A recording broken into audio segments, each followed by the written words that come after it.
আসসালামু আলাইকুম রহমতুল্লাহ। আলহামদুলিল্লাহ ওয়াসসালাতু ওয়াসসালামু আলা রাসূলিল্লাহ ওয়া আলা আলিহি ওয়া আসহাবিহি আজমাইন। রব্বি ইশরাহ লি সাদরি ওয়া ইয়াসসির লি আমরি ওয়াহলুল উকদাতাম মিন লিসানি ইয়াফকাহু কওলি।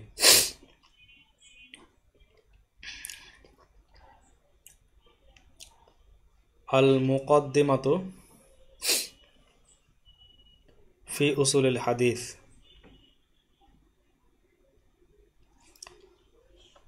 আল মুকদ্দামাতু লিশ-শাইখি আব্দুল হক আদ-দেহলাওয়ী রাহিমাহুল বারী।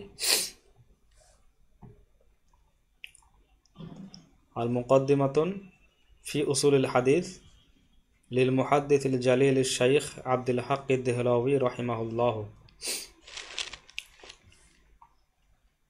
শাইখ আব্দুল হক মুহাদ্দিস দেহলভী রহমতুল্লাহ আলাইহির মিশকাতের শুরুতে, মিশকাতের ভূমিকায় উসুলুল হাদিসের উসুল সম্পর্কে যে আলোচনা রয়েছে সেটার ধারাবাহিক আলোচনায় সবাইকে স্বাগত। আমরা আজকে শুরু করতেছি এখান থেকে। আল ফাসলুল আউয়ালু, প্রথম পরিচ্ছেদ। ফি তারিফিল হাদিসি ওয়া আনওয়াইহি। ফি তারিফিল হাদিসি ওয়া আনওয়াইহি, হাদিসের পরিচয় এবং তার প্রকার সম্পর্কে। তো সর্বপ্রথম হচ্ছে তারিফু মুসতালাহিল হাদিস, হাদিসের পারিভাষিক অর্থ।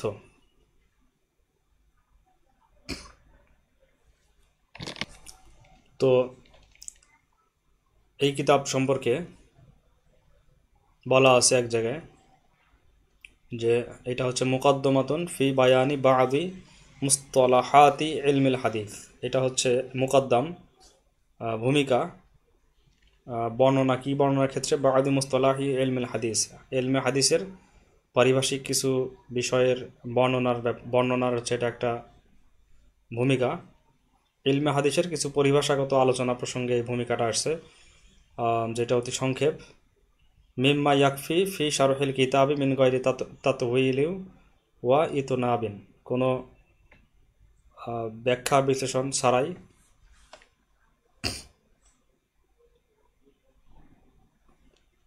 অতি সংক্ষেপে, গায়রি তাতওয়িলিন, লম্বা করা ছাড়া এটা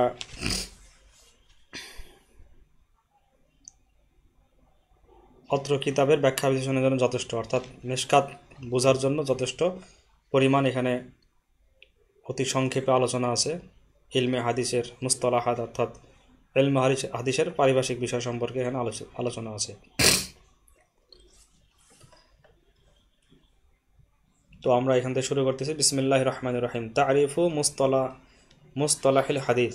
তারিফু মানে হচ্ছে পরিচয়, মুসতালাহিল হাদিস হাদিসের পরিভাষাগত অর্থের পরিচয়, পরিভাষার পরিচয়।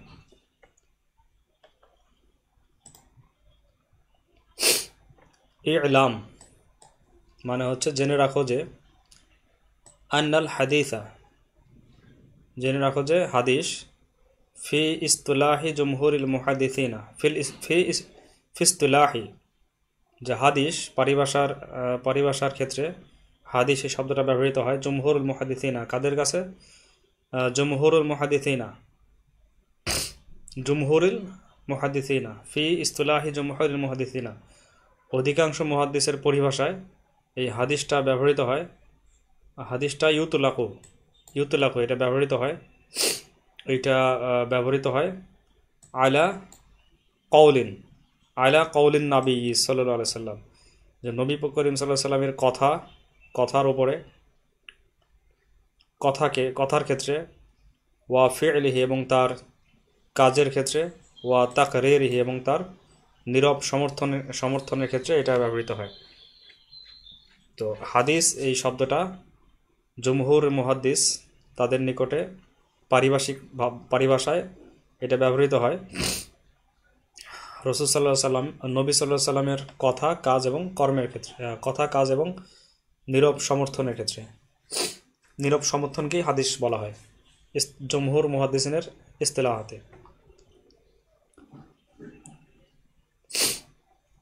ওয়া মা'না তাকরিরি, আর তাকরির যেটা সমর্থন, সমর্থনের অর্থ হলো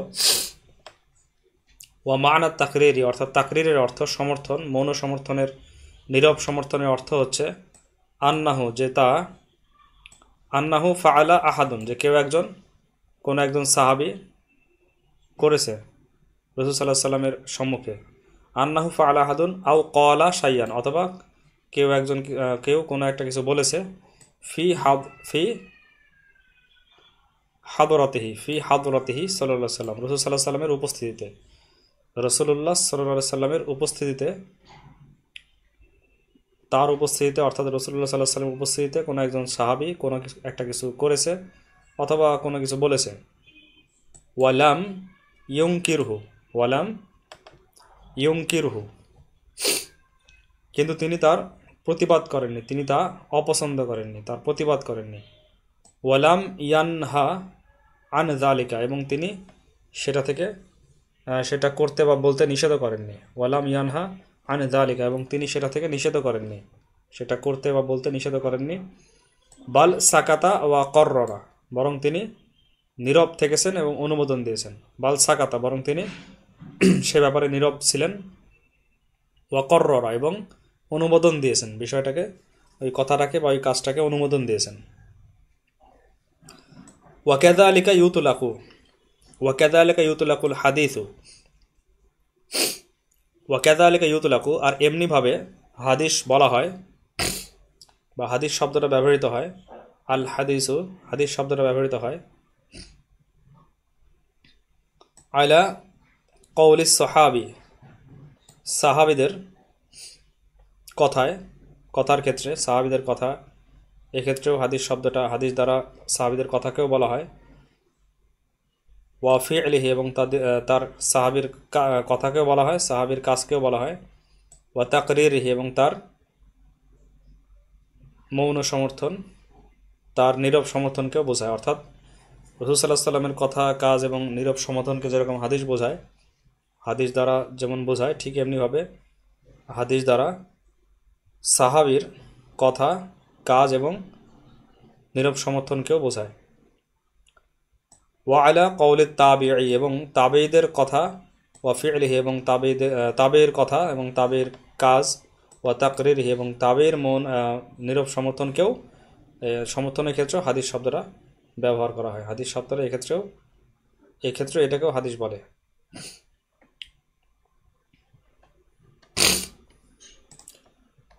তো সর্বপ্রথম এখানে হাদিসের প্রকারের মধ্যে আসছে আল মারফু।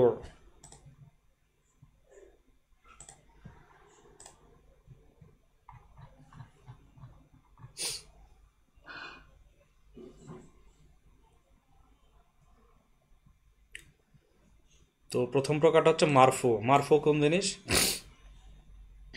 মারফু হাদিস বলা হয় ফামান তাহা ইলান নাবী সাল্লাল্লাহু আলাইহি সাল্লাম, সুতরাং যে সমস্ত হাদিসের বর্ণনা সূত্র, যেহেতু হাদিস রাসূল সাল্লাল্লাহু আলাইহি সাল্লামের কথা, কাজ, কর্ম, সাহাবীদের এবং তাবেঈদের সবগুলোকে হাদিস বলা হয়, তাহলে এখানে মারফু হাদিস কোনটা? মারফু হাদিস হচ্ছে ফামান তাহা ইলান নাবী সাল্লাল্লাহু আলাইহি ওয়াসাল্লাম, যে অতএব যে সমস্ত হাদিসের বর্ণনা সূত্র নবী করিম সাল্লাল্লাহু আলাইহি সাল্লামের পর্যন্ত, নবী করিম সাল্লাল্লাহু আলাইহি সাল্লাম পর্যন্ত শেষ হয়েছে, পৌঁছেছে। ফামান তাহা ইলান নবী সাল্লাল্লাহু আলাইহি সাল্লাম ইউকালু লাহু, তাকে বলা হয় আল মারফু, মারফু বলা হয়, তাকে বলা হয় মারফু। মানে মারফু হাদিস বলা হয় কাকে? যেটার বর্ণনা সূত্র রাসূল সাল্লাল্লাহু আলাইহি সাল্লামের কাছে গিয়ে শেষ হয়েছে, রাসূল সাল্লাল্লাহু আলাইহি সাল্লাম পর্যন্ত পৌঁছেছে, সেই হাদিসটাকে বলা হয় মারফু। তাহলে মারফু হাদিসের দ্বারা জানা গেল যে এইটাকে আর সাহাবীদের কথা, কাজ, কর্ম আর এক্ষেত্রে বা তাবেঈদের এটা আর বলবে না, রাসূল সাল্লাল্লাহু আলাইহি সাল্লামের কথা, কাজ, কর্ম এটাকেই বলবে মারফু হাদিস, যেটা রাসূল সাল্লাল্লাহু আলাইহি সাল্লাম পর্যন্ত সনদের সূত্রটা শেষ হয়েছে। ওয়া মান তাহা ইলা সাহাবী, আর যেটা সাহাবী পর্যন্ত শেষ হয়েছে, আর যে সকল হাদিসের ধারাবাহিকতা সাহাবী পর্যন্ত পৌঁছেছে, ইউকালু লাহু, তাকে বলা হবে আল মাওকুফ। তাকে কি বলা হবে? তাকে বলা হয় মাওকুফ। হাদিসে মাওকুফ বলা হয়। তো সাহাবী পর্যন্ত যেই হাদিসের বর্ণনা সূত্রটা ধারাবাহিকতাটা পৌঁছেছে সেটাকে বলা হয় মাওকুফ। মারফু রাসূল সাল্লাল্লাহু আলাইহি সাল্লাম পর্যন্ত, মাওকুফ সাহাবী পর্যন্ত। কামা ইউকালু যেমন বলা হয় ক্বালা আও ফাআলা আও কররা ইবনু আব্বাস, যেমন বলা হয় যে ইবনে আব্বাস তিনি বলেছেন অথবা করেছেন অথবা নীরব সমর্থন দিয়েছেন। তো ইবনে আব্বাস রাদিয়াল্লাহু আনহু যখন একজন সাহাবী, তিনি যখন কোনো জিনিসকে বলেছেন, তিনি করেছেন অথবা তিনি মৌন নীরব সমর্থন দিয়েছেন, তখন সেই হাদিসটাকে বলা হবে মাওকুফ। কারণ এই হাদিসটার বর্ণনা সূত্র পৌঁছেছে কার পর্যন্ত? এইটা পৌঁছেছে ইবনে আব্বাস, একজন সাহাবী পর্যন্ত। তো সাহাবী পর্যন্ত যখন কোনো হাদিসের বর্ণনা সূত্র পৌঁছে তখন তাকে বলা হয় মাওকুফ। তখন তাকে বলা হয় কি? মাওকুফ। আর নবী করিম সাল্লাল্লাহু আলাইহি ওয়াসাল্লাম পর্যন্ত পৌঁছলে তাকে বলা হয় মারফু। আও আন ইবনে আব্বাস মাওকুফান, অথবা এভাবে যদি বলা থাকে যে ইবনে আব্বাস থেকে বর্ণিত মাওকুফান, মাওকুফ হিসাবে ইবনে আব্বাস থেকে মাওকুফ সনতে বর্ণিত হয়েছে, তো এটা থেকেও আমরা বুঝতে পারবো যে হাদিসটা মাওকুফ, এটার বর্ণনা সূত্র ইবনে আব্বাস পর্যন্ত পৌঁছেছে। আও মাওকুফুন আলা ইবনে আব্বাস, অথবা এভাবে যদি বলা হয় যে মাওকুফুন আলা ইবনে আব্বাস, এটা ইবনে আব্বাস পর্যন্ত শেষ হয়েছে, এটার বর্ণনা সূত্র ইবনে আব্বাস পর্যন্ত শেষ হয়েছে, তাহলে এটাকে বলা হবে মাওকুফ। যে ইবনে আব্বাস পর্যন্ত, এটা মাওকুফ সনদটি মাওকুফুন আলা ইবনে আব্বাস, এটা হচ্ছে এই মাওকুফ সনদটি ইবনে আব্বাস পর্যন্ত পৌঁছেছে, তখনও বোঝা যাবে এটা মাওকুফ হাদিস। এরপর হাদিসের প্রকারের মধ্যে আসছে, তার প্রথমে আমরা পেলাম হচ্ছে মারফু এবং মাওকুফ, এরপর আমরা পাচ্ছি মাকতু, এরপর হচ্ছে মাকতু। মাকতু হাদিস কোনটা? ওয়ামান তাহা ইলা তাবিঈ, ওয়ামান তাহা ইলা তাবিহি, মানে ওয়ামা এবং যা ইনতাহা শেষ হয়েছে ইলা তাবিঈ, তাবিঈ পর্যন্ত, অর্থাৎ যার বর্ণনা সূত্র তাবিঈ পর্যন্ত শেষ হয়েছে। ইউকালু লাহু আল মাকতু, তাকে কি বলা হয়? তাকে বলা হয় মাকতু হাদিস। এই সমস্ত হাদিসকে বলা হয় মাকতু।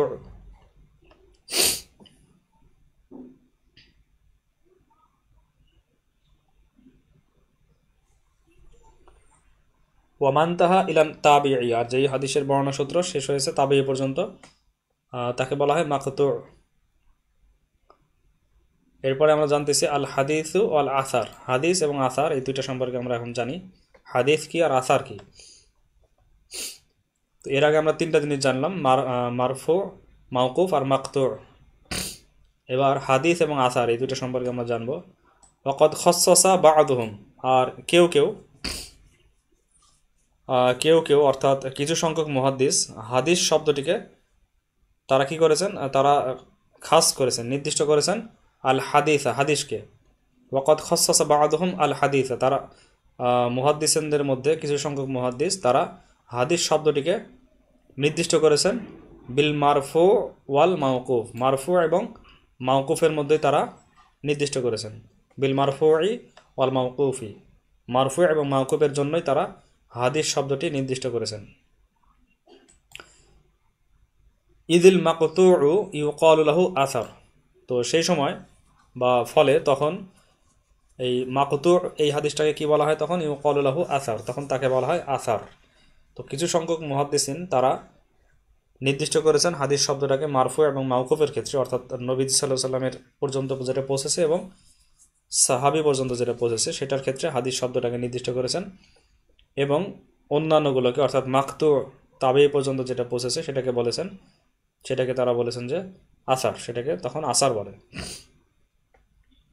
ওয়াকাদ ইউতলাকুল আসারু আলাল মারফুই আইদন, একইভাবে আসার এই শব্দটা ব্যবহৃত হয় আলাল মাওকুফ মারফুই আইদন, মারফুর ক্ষেত্রে এটা ব্যবহৃত হয়। আসার শব্দটা এটা মারফুর ক্ষেত্রে এভাবে, কখনো কখনো এটা মারফুর ক্ষেত্রেও আসার শব্দটা ব্যবহৃত হয়। কামা ইউকালু, যেমন বলা হয় আল আদিয়াতুল মাসুরাতু, যেমন বলা হয় যে দোয়ায়ে মাসুরা, অর্থাৎ মাসুরার যে দোয়াগুলো আসছে, অর্থাৎ নবী করিম সাল্লাল্লাহু আলাইহি ওয়াসাল্লাম সহ নবী করিম সাল্লাল্লাহু আলাইহি ওয়াসাল্লামের ক্ষেত্রে থেকে যেই দোয়াগুলো আসছে, তো মারফু সূত্রে যে দোয়াগুলো আসছে সেগুলোকে আসার বলা হয়। যেমন আদিয়াতুল মাসুরা অর্থাৎ দোয়ায়ে মাসুরা যেটা, লিমা যা মিনাল আদিয়াতি আলী নবী সাল্লাল্লাহু আলাইহি ওয়াসাল্লাম, লিমা অথবা লাম্মা যা মিনাল আদিয়াতি আলী নবী সাল্লাল্লাহু আলাইহি ওয়াসাল্লাম, যা নবী করিম সাল্লাল্লাহু আলাইহি ওয়াসাল্লাম থেকে, অর্থাৎ যে সমস্ত দোয়া নবী করিম সাল্লাল্লাহু আলাইহি ওয়াসাল্লাম হতে বর্ণিত হয়েছে সেই সমস্ত দোয়াকে তখন কি বলা হয়? আদিয়াতুল মাসুরা। লিমা যা মিনাল আদিয়াতি আলী নবী সাল্লাল্লাহু আলাইহি ওয়াসাল্লাম, যে নবী করিম সাল্লাল্লাহু আলাইহি ওয়াসাল্লাম থেকে এই দোয়াগুলো আসার কারণে এটাকে তখন বলা হয়েছে যে দোয়ায়ে মাসুরা। তাহলে আসার শব্দটি মারফুর ক্ষেত্রেও ব্যবহৃত হয়ে থাকে। ওয়াত তহাবি, আর তহাবি রহমতুল্লাহ আলাইহি, ইমাম তহাবি রহমতুল্লাহ আলাইহি তিনি কি করেছেন? সাম্মা কিতাবাহু, তার কিতাবকে তিনি নামকরণ করেছেন, তার কিতাব সেটাকে তিনি নামকরণ করেছেন আল মুস কিতাবাহাল মুস্তামালা, তার মুস্তামালু কিতাবাহুল মুস্তামালু আল মুস্তামালু আলা বায়ানিল আহাদিস নববিয়াতি ওয়া আসারি সাহাবাতি, যেখানে তিনি কি করেছেন? আল মুস্তামালাতু, যেখানে একত্রিত হয়েছে, যাতে একত্রিত হয়েছে, আল মুস্তামালাতু যাতে একত্রিত হয়েছে, আলা বায়ানিল আহাদিসিল নববিয়াতি, নবী করিম সাল্লাল্লাহু আলাইহি ওয়াসাল্লামের হাদিস সমূহ, ওয়া আসারি সাহাবাতি এবং সাহাবীদের আসার, সাহাবীদের আসারগুলো তিনি সেটাতে একত্রিত হয়েছে। তো ইমাম তাহাবি রহমতুল্লাহ আলাইহি তার কিতাবের নাম রেখেছেন শরহে মাআনিল আসার, শরহ মাআনিল আসার, তিনি এটাকে নাম রেখেছেন শরহ মাআনিল আসার, বি শরহি মাআনিল আসার, এইটা দ্বারা নামকরণ করেছেন। বি সাম্মা কিতাবাহু বি শরহি মাআনিল আসার, তিনি তার কিতাবের নাম রেখেছেন শরহে মাআনিল আসার। তো সেটাতে সাহাবীদের কথাও আছে, রাসূল সাল্লাল্লাহু আলাইহি ওয়াসাল্লামের কথাও আছে, মারফু এবং মাওকুফ দুইটাই আছে। ওয়াকালা সাখাউয়ি, আর সাখাউয়ি ইমাম সাখাবি রহমতুল্লাহ আলাইহি বলেন, ইন্নালিত তবরানি, যে নিশ্চয়ই তবরানির একটা কিতাব আছে, নিশ্চয়ই তবরানি, ইমাম তবরানির একটা কিতাব রয়েছে, মুসাম্মা বি তাহযীবিল আসার,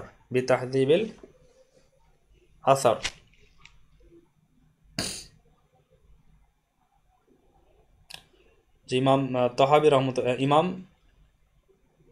সাখাবি রহমতুল্লাহ বলেছেন যে নিশ্চয়ই ইমাম তবারি রহমতুল্লাহ আলাইহির একটা কিতাব রয়েছে, যেটা তিনি নামকরণ, যেটা কিতাবা মুসাম্মা, যার নামকরণ হয়েছে বা যার নাম রাখা হয়েছে তাহযীবুল আসার নামে।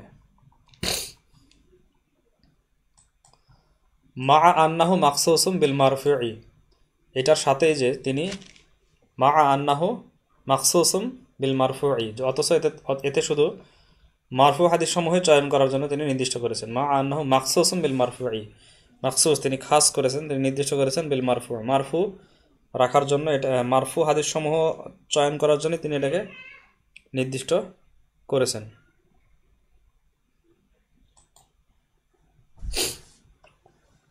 ওয়ামা যাকারা ফীহি মিনাল মাওকুফি ফাবি তরিকিত তাবাই ওয়াত তাতাফুলি তাতাফুলি,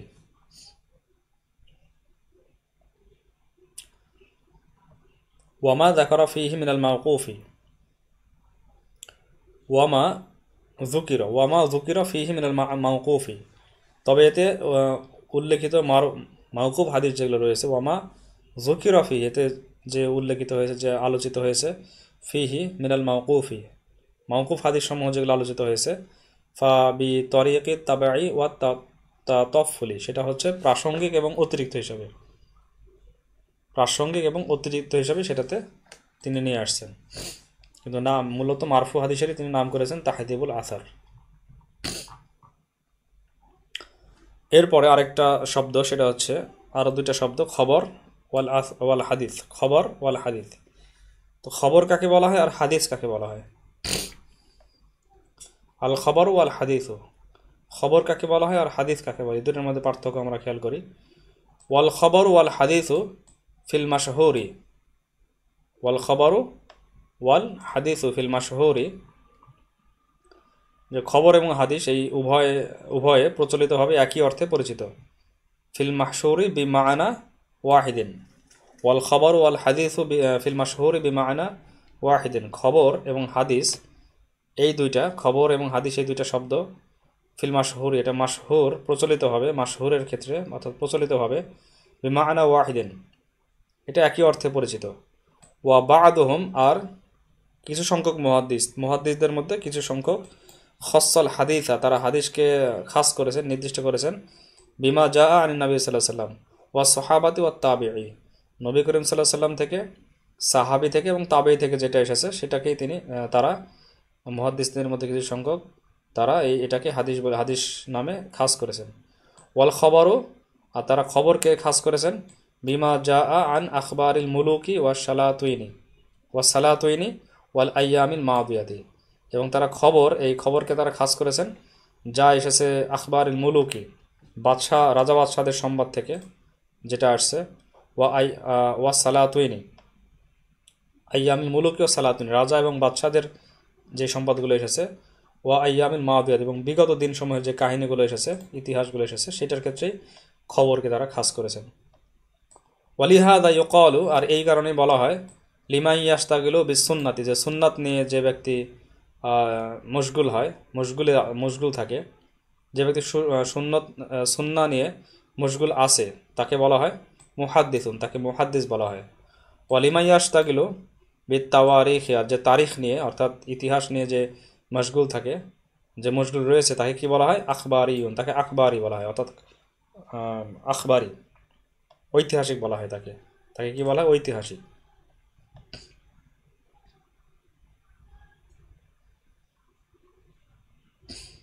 তো এই গেল হচ্ছে হাদিস এবং খবর।